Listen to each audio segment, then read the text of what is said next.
Hi everybody, Bob Sokoler, the Medley Sokoler team. I'm a realtor here in Louisville, Kentucky, and this is my 1 year update on my Chevy Volt. I've got approximately 13,251 miles on the Volt and absolutely love it for a variety of reasons. And for those of you who have been following my blog report here on ourvolt.com, you just need to know that this car lives up to all the billing.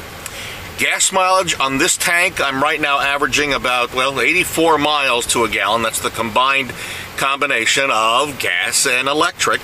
It takes 4 hours for me to charge on the high-end 240 volt charger that I put in, and it works seamlessly unless I forget to plug it in, which has happened once or twice, and I'm kicking myself whenever I do that, so I kind of double check that at night when I go ahead and put it back in the garage.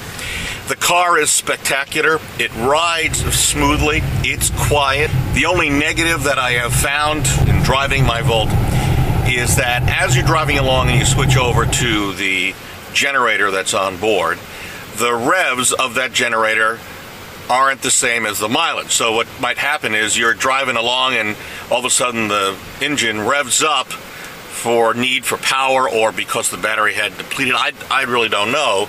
But the bottom line is the revs are already up a little bit and you're not going that fast. So that's a negative, but quite frankly, I really think that you learn very quickly to ignore that. It's almost like it becomes a second nature. It passes you by. But I would say that's the only negative that I've found in driving my Chevy Volt. Otherwise, it's a phenomenal car. And there's some naysayers, the Republican Party, and I can't believe this, they don't get how much of a positive this is unless maybe they're in the pocket of the oil industry. Because let's face it, the oil industry wants cars like this taken off the market, and anything that they can do, they will do for negative publicity to keep this car and cars like it from going forward.